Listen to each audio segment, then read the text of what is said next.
प्रधानमंत्री नरेंद्र मोदी ने गोवा में मोपा इंटरनेशनल एयरपोर्ट का उद्घाटन किया है। इस एयरपोर्ट की आधारशिला नवंबर 2016 में उन्होंने ही रखी थी। ये गोवा में दूसरा हवाई अड्डा है, जबकि पहला डाबोलिम में मौजूद है। इस एयरपोर्ट को लेकर गोवा के मुख्यमंत्री प्रमोद सावंत ने घोषणा की। इस हवाई अड्डे का नाम राज्य के पूर्व मुख्यमंत्री और बीजेपी के दिग्गज नेता मनोहर पर्रिकर के नाम पर होगा। बता दें कि पर्रिकर का मार्च 2019 में निधन हो गया था। इस मौके पर प्रधानमंत्री नरेंद्र मोदी ने कहा, मुझे इस बात की खुशी है कि इस इंटरनेशनल एयरपोर्ट का नाम स्वर्गीय मनोहर पर्रिकर के नाम पर रखा गया है। अब यहाँ आने जाने वाला हर व्यक्ति स्वर्गीय मनोहर पर्रिकर को याद रखेगा। उन्होंने कहा, 6 साल पहले मैंने यहाँ आकर इसकी आधारशिला रखी। कई अड़चनों के बाद आज ये शानदार हवाई अड्डा बनकर तैयार है। इस सरकार के आने से इंफ्रास्ट्रक्चर बनाने का नजरिया बदल गया है। पीएम ने अपने संबोधन में कहा, हमारे देश में इंफ्रास्ट्रक्चर को लेकर दशकों तक जो दृष्टिकोण रही, उसमें सरकारों द्वारा लोगों की जरूरत से ज्यादा वोट बैंक को प्राथमिकता दी गई। इस वजह से अक्सर ऐसी परियोजनाओं पर हजारों करोड़ रुपए खर्च किए गए जिसकी जरूरत नहीं थी। उन्होंने कहा, जब अटल बिहारी वाजपेयी की सरकार केंद्र में थी तब इस हवाई अड्डे की प्लानिंग हुई थी, मगर उनकी सरकार जाने के बाद इस हवाई अड्डे के लिए बहुत कुछ नहीं किया गया। लंबे समय तक ये प्रोजेक्ट लटका रहा। आज ये शानदार हवाई अड्डा बनकर तैयार है। गोवा के लोगों को और देश के लोगों को नए बने इस शानदार एयरपोर्ट के लिए बहुत बहुत बधाई। पिछले 8 वर्षों में जब भी आपके बीच आने का मौका मिला है तो मैं एक बात जरूर दोहराता था। आपने जो प्यार, जो आशीर्वाद हमें दिया है, उसको मैं ब्याज सहित लौटाऊंगा। विकास करके लौटाऊंगा। ये आधुनिक एयरपोर्ट टर्मिनल उसी स्नेह को लौटाने का एक प्रयास है। मुझे इस बात की भी खुशी है कि इस इंटरनेशनल एयरपोर्ट का नाम मेरे प्रिय सहयोगी और गोवा के लाडले स्वर्गीय मनोहर पर्रिकर जी के नाम पर रखा गया है। अब मनोहर इंटरनेशनल एयरपोर्ट के नाम के माध्यम से पर्रिकर जी का नाम यहां आने जाने वाले हर व्यक्ति की स्मृति में रहेगा।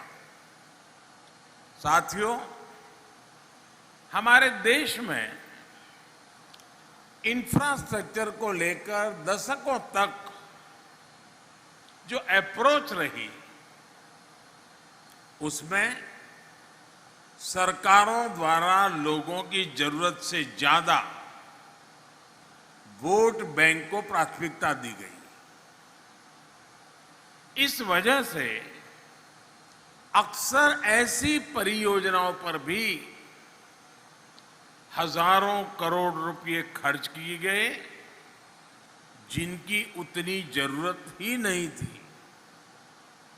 और इसी वजह से अक्सर जहां इंफ्रास्ट्रक्चर लोगों के लिए जरूरी होता था, उसे नजरअंदाज कर दिया जाता था। गोवा का ये इंटरनेशनल एयरपोर्ट इसका ही एक उदाहरण है। गोवा वासियों की नहीं, बल्कि देश भर के लोगों की ये बहुत पुरानी मांग थी कि यहां एक एयरपोर्ट से काम नहीं चल रहा है, गोवा को दूसरा एयरपोर्ट चाहिए। जब अटल बिहारी वाजपेयी जी की सरकार केंद्र में थी, तब इस एयरपोर्ट की प्लानिंग हुई थी। लेकिन अटल जी की सरकार जाने के बाद इस एयरपोर्ट के लिए बहुत कुछ नहीं किया गया। लंबे समय तक ये प्रोजेक्ट लटकता रहा। 2014 में गोवा ने विकास का डबल इंजन लगाया। हमने फिर से सारी प्रक्रियाएं तेजी से पूरी की और 6 साल पहले मैंने यहां आकर के इसकी आधारशिला रखी। बीच में कोर्ट कचहरी से लेकर महामारी तक अनेक अड़चनें आई, लेकिन इन सब के बावजूद आज ये शानदार एयरपोर्ट बनकर तैयार है। कार्यक्रम के दौरान उन्होंने कहा, देश के छोटे से छोटे शहरों में हवाई यात्रा कराने की पहल हमने की। हमने देश में एयरपोर्ट नेटवर्क का विस्तार किया है और पिछले 8 साल में 72 एयरपोर्ट बनाए गए हैं। 2014 से पहले सरकारों को जो रवैया था, उससे हवाई यात्रा या लग्जरी के रूप में स्थापित हो गई थी। इसका लाभ ज्यादातर समृद्ध लोग ही उठा पाते थे। पहले की सरकारों ने सोचा ही नहीं कि सामान्य वर्ग और मध्यम वर्ग भी उतना ही हवाई यात्रा करना चाहते हैं। इसलिए तब की सरकार आवाजाही के तेज माध्यमों पर निवेश करने से बचती रही।